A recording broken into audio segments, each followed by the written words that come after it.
Hello, hello guys. Gagawa tayo ng simpleng merienda kasi pinaalala ng anak ko, sabi niya, "Mommy, can you make kaskaron?" Ayan, kaskaron, ayan. Kaya simple lang, 1, 2, 3, 4, 4 ingredients lang tayo ngayon. Kulang na kulang. Wala tayong kalog. Kalog is the shredded coconut.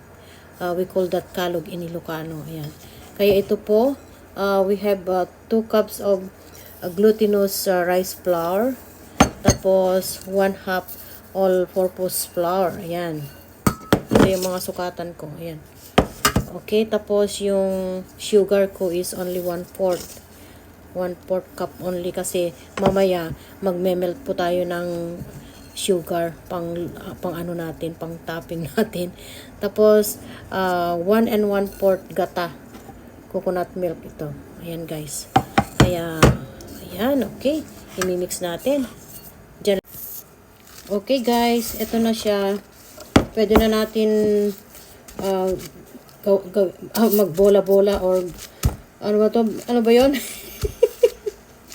Yung bilog-bilog, bilo-bilo, ayan.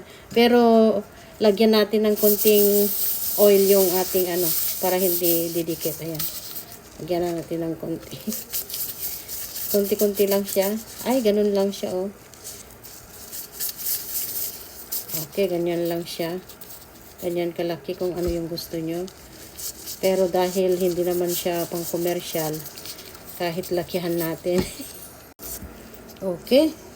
Na bilo-bilo ko na lahat, guys. Bilangin natin kung ilan. Pero yung iba, ayan, bilangin natin. Ito siya. 2, 4, 6, 8, 10, 12, 14, 16, 18, 20. 23 guys. Ayan. 23 na yung iba medyo malalaki konti. Yung iba medyo. Ayan. 23 pieces ang nagawa natin na ano. Lulutuin natin. Ayan. Ito na. Pinapainit na natin ang mantika guys. Pero habang hinihintay natin na uminit ang mantika. Umikot nga tayo sandali.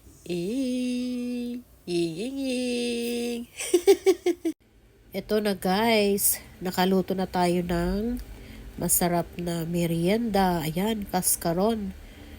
Ayan guys. Ang nilagay ko pala dito ay nagtunaw ako ng brown sugar ang nilagay ko. Hindi ko na dinamihan kasi kanina naglagay na ako ng 1/4 na white sugar. O diba? Kaya sa ingredients natin. Kaya, hindi ko na siya dinamihan ng sugar. Kaya, ayan. Brown sugar ang nilagay ko, guys. Dito. Okay. Ayan. Let's eat. Naluto ng ating merienda. Hello, hello, guys. Ito na ang ating linutong merienda. Kaskaron.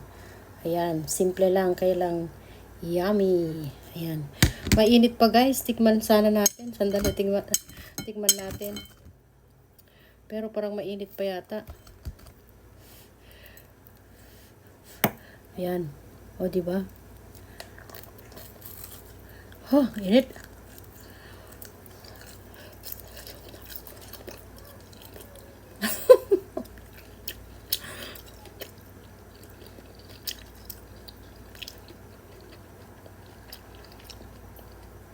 Ang init guys, ang sarap. Subukan nyo. Simple lang kaya lang masarap siya. Mas masarap na naman siguro pag meron siyang shredded coconut. Ayan. Subukan nyo, ang sarap. Simple lang siya pero masarap siya talaga. Ayan. Subukan nyo. Init.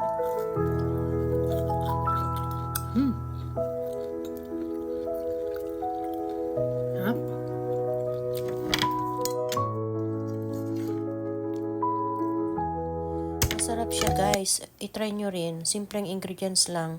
Pero masarap siya talaga. Maraming salamat po sa inyong lahat. Please subscribe naman guys. Thank you.